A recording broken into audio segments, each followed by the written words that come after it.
songs of congratulations are in as the star Nollywood actress Wasila coded welcomes another child after 10 years of having her first daughter.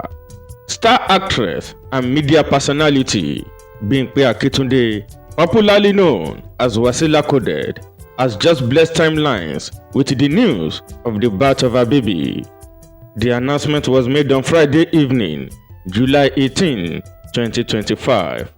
The actress shared four striking posts on Instagram that had her followers teary-eyed and overjoyed. The first three were simple ties that read, "A new beginning."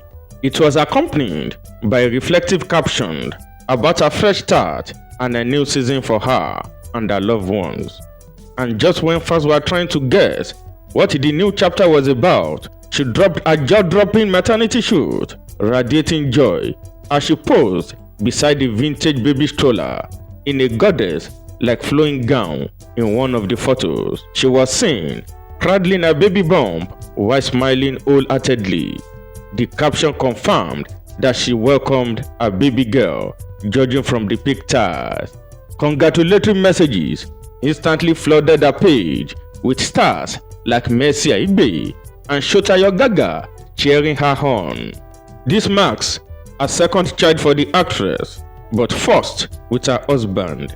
After 10 years of having her first child, Bimpe Akitunde has never shied away from her parenting journey and previous struggles. Now, she's basking in a new phase of motherhood, and she's grateful for it. Bimpe Akitunde married Yusuf Oganiu, a US-based movie producer, in a Nikah ceremony on June 25, 2023. We at IPTV rejoice with Bimpe Akitunde, popularly known as Wasila coded, on the arrival of a bundle of joy. We pray the Lord keep, bless, and protect the child. Amen.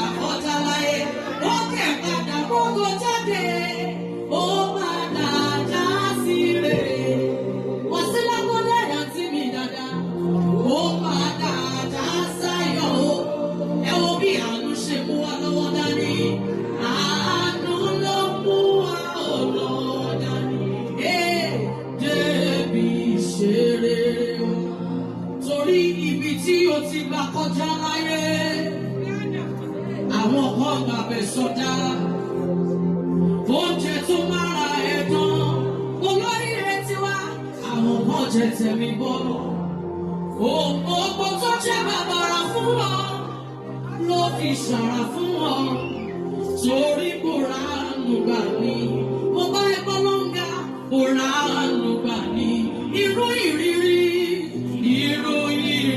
ó.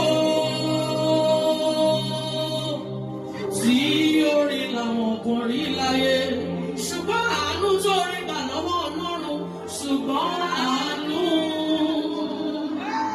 tí ó rí gbà wọn kò rí gbà. Jájọ kí kábíyèsí Ọlọ́run ayọ̀ ẹni mímọ́ funfun báláwo àkàbí òsì láyé lọ́run bẹ́ẹ̀ tí ó bẹ̀ẹ̀lẹ̀ ó máa bẹ̀ Your Majesty ẹ tóbi jù. Ó káwọ́ sókè arúgbó ọjọ́, ìjọbalẹ̀ rẹ̀ ó kọ́ká tí ọ̀hún. Ìwú ìzẹ́ni ṣùkú. I am a very big, you have a very big God.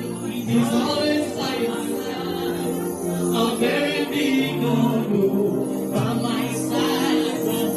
Òkè tálágbára gùn tó bí ẹ̀lẹ́. Ẹni tó bá mọ̀ ọ́ Olúwa jẹ́ àjọkẹ́ sókè torí kó dára. Òkè tí alágbára lò tó bí ẹ̀lẹ́. Òun ni wọ́n wá sí lákọ́lẹ̀ kan tó padà wá dúpẹ́. Òun ni ọ̀nà Ọlọ́run kò tó padà wá. Òkè tí alágbára kù láyé bí. Òkè tí alágbára kù. Àrò tí àwọn ìlà kọjá tó ti là kọjá láyé.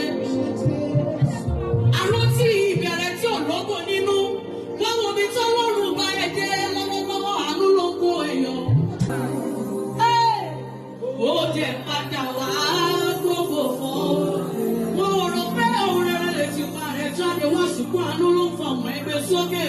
Ògbógbò fọ́lẹ̀ mi.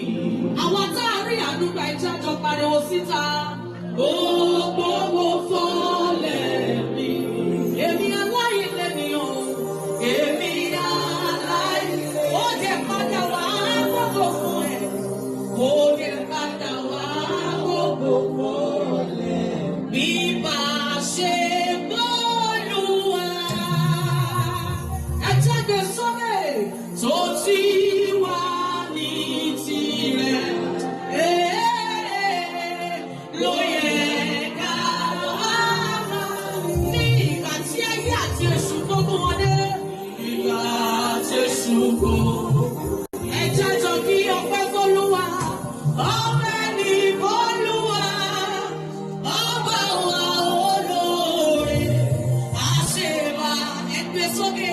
Kábíyèsí kábíyèsí rẹ̀. Àfọ̀pẹ́ fún Jèhófà tó bá ẹ lọ́wọ́ tán. Àdúpẹ́ Olúwa. Ó ní mo dúpẹ́ Olúwa. Pé mo ní ọ láti máa sọ. Gbogbo ẹni tó wà níbi tó rí Ọlọ́run sábà ní gbogbo ìgbà ẹgbẹ́ sókè. Mo dúpẹ́ Olúwa. Pé mo ní ọ láti máa. Ìmájì pé Ọlọ́run ò sí nínú ìrìn àjò ayé. Ọ̀pẹ ló bẹ̀rẹ̀. Ayé ìgbà tí kẹ́rù wá síbò. Ọ̀pẹ ló bẹ̀rẹ̀ àbí ọmọ tó fẹ́ wà pọ̀ ní gbogbo ìgbà ẹ̀kọrin. Ọ̀pẹ ló bẹ̀rẹ̀. Ayé ìgbà tí kẹ́rù. Wọ́n ní alákọ̀ọ́rí ọmọ ẹ̀ ò rí ó ti bá tiẹ̀ lọ. Mo yàn ó Jésù. Pé mo ní ọ láti máa sọ. You are watching Intelligent Picture TV YouTube channel, promoting our cultural heritage. Do well to like our videos and subscribe to the channel for up-to-date entertainment news.